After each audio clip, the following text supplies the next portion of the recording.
Jeg heter Heine Johansen. Velkommen til Vinpodden. I samarbeid med Tysk vininformasjon har vi en serie der vi tar for oss noen av de tyske vindruene. Hver uke snakker vi med en vinmaker som har et hjerte for sin drue. Denne uken har vi kommet til det sørlige Pfalz, der vi treffer Sven Leiner, og han forteller om sin Grauburgunder. Welcome, Sven. Welcome. Nice to be here. Hello, Norway, on this way. So you're situated in the south of Pfalz. Would you tell us a little bit about your surroundings? Yes, so you're right. We are situated in the southern part of the Pfalz. We are near to the border to Alsace, so we have about 15 minutes to come to Alsace. And we are located in the Rhine Valley, about 2 kilometers in the direction east from the border, from the Pfälzer Wald, from a forest, which is the border on the west side from the Rhine Valley. And directly behind our winery, there is a little hill, a slope. It's called Kleine Kalmit. And this place is the highest slope inside the Rhine Valley, and it's like a reef out of limestone. It's pure limestone, and so we have around our vineyards are around this area in a circle from 2 kilometers. And we have there very often the limestone terroir, but also a lot of clay, a lot of loam and loess. This is our main terroir. Directly on the Pfälzer Wald, we have some vineyards, and there we have red sandstone soil.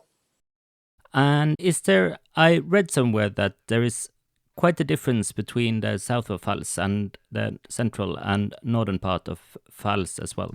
Yes, so we have a little bit more rain in the southern Pfalz, and especially in Ilbesheim, there is it's a cool place. The Kleine Kalmit, it's a warm vineyard site. We have this hill, and it's south and southwest facing. But we have, this is typical for the southern part of the Pfalz, we have small rivers. They are coming from the west side, from the Pfälzer Wald, and they are going to the east, to the river Rhine. And they bring in the night the cool air out of the Pfälzer Wald. And so it's a little bit cooler, like in the northern part. In the northern part, you don't have so much south-facing and also north-facing. We have also north-facing vineyards because we have these rivers crossing from west to east. And so our hills are mostly south-facing and north-facing. And in the northern part, there is it's more homogene to go the slopes to the east side, not these different facings.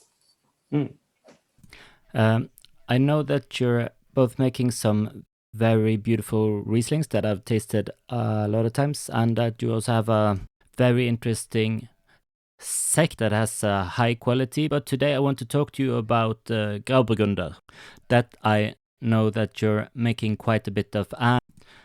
Would you tell us a bit about the Grauburgunder grape first?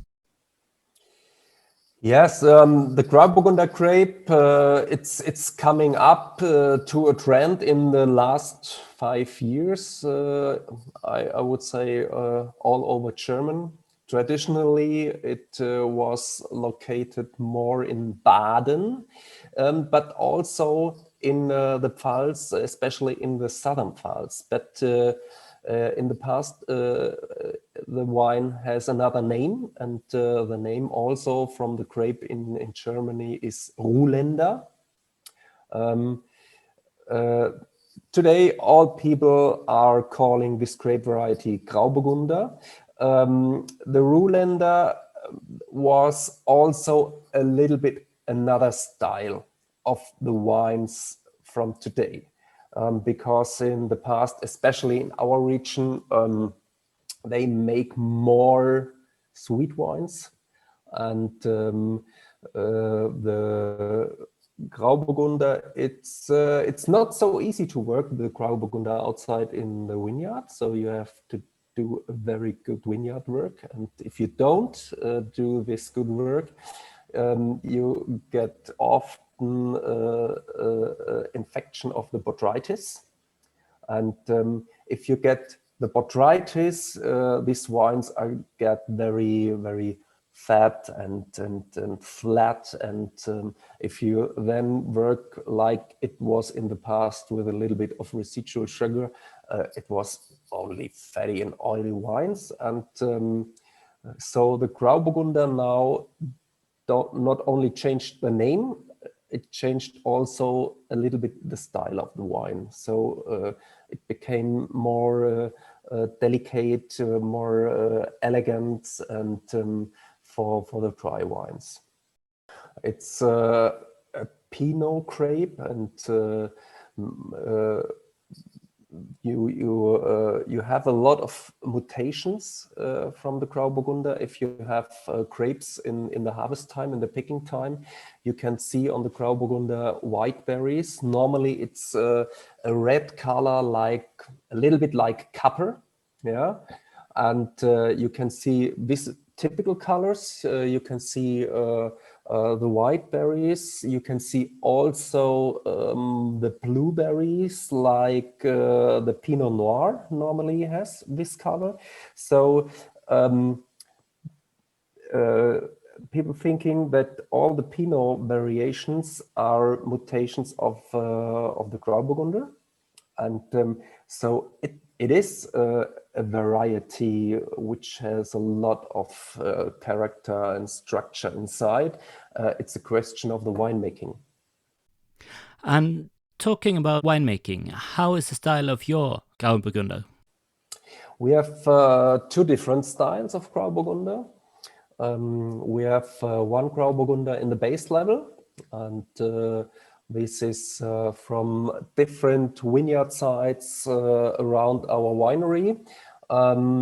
We are planting all our Grauburgunders on more heavy soils, like loam and clay, because for my opinion, it fits very good to bring this structure inside the Grauburgunder. We have also in our winery the Chardonnay and the Weißburgunder, and for me the Weißburgunder is the more elegant type, and the Chardonnay is more the rich and fruity type, or the more overloaded fruity, and the Grauburgunder is more the type with a herbal aromatics, with a good structure inside, and so we decided to go there to the heavy soils and to bring more this structure and herbal taste inside. And yes, the base level wine, we do the vinification in stainless steel or in cement, so no wood. It's more the fresh style. We don't have a very fruity style at all, our wines, because we are certificated by Demeter, and we are working with a natural yeast while fermentation. We have a warmer fermentation. We have not so much clarification, because we are using no fining, no enzymes or something else. And we have by the base level, a medium long yeast contact. We have a yeast contact till February. Normally we are bottling in March, April. The 2020 we will bottle in the end of March. And the last days we wreck the wines. Until these times we let them on the full yeast for the development, and we have a very late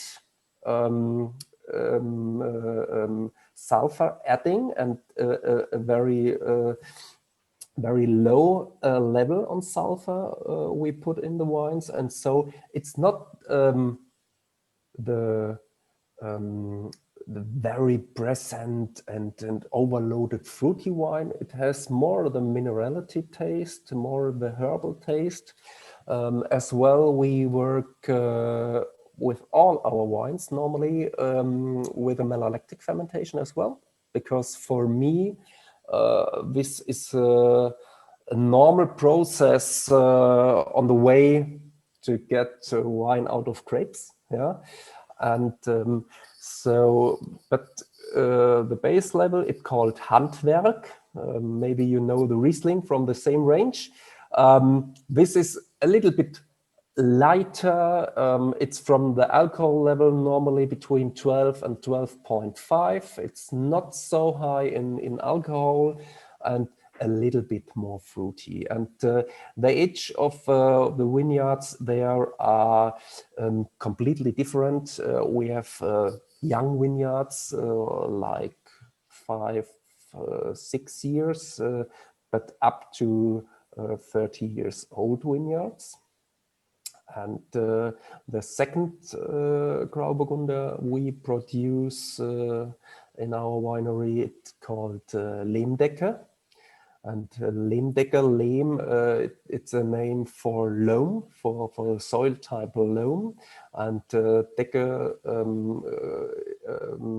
shows that it's a heavy loam layer on this field. And there we do all the vinification in a traditional wooden barrels. And we have a longer skin contact before pressing, like the Handwerk. If we do the Handwerk, it's no fixed. We decided each year, like the grape taste, we decide how long we do the maceration. It's very individuality, our winemaking, and but normally we have more skin contact with the Lehmdecke, and then we do the fermentation and also the malolactic and the development on the full yeast in the wooden barrels, and we store these wines till July on the full yeast. And normally they get totally dry, and then we do the bottling of the Lehmdecke totally without any filtration. We just add a little bit of sulfur and that's it. I think the Lehmdecke is available in Norway as well. I think you have the 19, yeah. And for this one especially, is there any food that it fits better with that you would recommend? Yeah, the Grauburgunder, it's like a little bit an all-rounder because it's not so high in acidity. Yeah, and like maybe in Riesling, sometimes in German often called Riesling, it's very good for fish. I think you have to look if the acidity is too high and you have the wrong fish, it fits not so good, for my opinion. Grauburgunder is more an all-rounder, but because of this herbal taste, from the winemaking and the vineyards I told you, it fits very, very good to dishes. You work with a lot of herbs, yeah, and maybe you can serve it for meat, yeah, if the meat is not too dark, and but maybe if you have a wheel, also a grilled wheel, it's no problem to work with this wine. Here we are nearly on the top of the Kleine Kalmit. We can go a little bit up, and this is the view to the east side, and there if you see this big exhausts over there, there is the River Rhine, and now we are looking south-facing. This is the village where our winery is located, and now here you can see the forest, Pfälzer Wald, and there you can see these trees are coming down here to the valley from the Pfälzer Wald. These are the small rivers which transport the cool air in the night. And here it's very typical. Here you can see the limestone. This is the rocks where this reef here inside in the middle of the Rhine Valley is built. If I came to the winery in the year 2000, it was absolutely conventional winery. It was a absolutely different style of winemaking. It was here in our region, it was very typical to bottle a huge palette of grape varieties. It's also a lot, but it was much more. And a lot of these wines are bottled in big liter bottles. It's more absolutely a base quality level we produced in this time. And if I come to the winery after my studying, I changed this step by step, because I studied in very good wineries, and I learned to work on the quality side. And for me, this is my obsession of the work, to do a good quality work. And so I'm happy if I can do this. And so I changed it step by step. And also the change to the organic and to the biodynamic work, it was just a feeling. It was not a plan, because all the wineries I studying, they didn't also work organic or biodynamic. It was a feeling while I do the work outside in the vineyards, to change some things, to feel more comfortable by the work, and to be happier. And so we changed this step by step. And the first vintage we work organically was 2003, but also we get our certification in the year 2005. And also we started in 2005 with a biodynamic way. And this was inspired from the project to make a good compost. I tried this a lot of years, and it was not so successful. I want to have the results, and but I talked with a lot of people, and so I talked with one guy. He is working biodynamics, and he gives me some preparates, and so this was my first contact to this movement. And yes, the quality of the compost was perfect, and it changed a lot. You can see it, and so I began to work on this way. Lastly, coming a little bit back to Grauburgunder, how do you see the future for Grauburgunder? Do you think that it will still be a smaller grape in Germany, or do you think that it will grow to be a bigger part of the German and the Pfalz production? In the moment, it grows, absolutely, because it's a trend, but more a trend on the easy drinking Grauburgunder as well, maybe similar to the US. But also there are a lot of people, they make absolutely serious qualities of Grauburgunder. And so for me, also in Germany, not only in Baden, also in Pfalz or in Rheinhessen, if you have the right soils with a little bit of maybe limestone or the heavy soil types.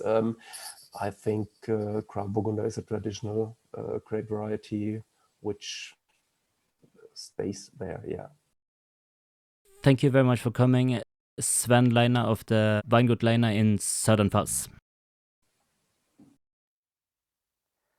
Det er 2 feller du kan falle inn når du skal lage en Grauburgunder i Tyskland. Den ene kan være å sikte seg inn på det amerikanske markedet og den delen som ikke bryr seg så mye om vin. De har gjerne lyst til å si Pinot Grigio og få viner som ligner mer på vann enn på vin. På den andre siden så er det et ganske stort publikum for en gammel stil av Grauburgunder i Tyskland som gir veldig store, voldsomme, eikepregete viner. Heldigvis så har ikke Sven Leiner falt i noen av disse fellene. Han har laget en Lemdekke Grauburgunder Trocken 2019, som er et lite funn av en pinot gris. Den dufter av gule epler, honning, nyknust hvetekorn, litt urter, og veldig rene dufter på smak.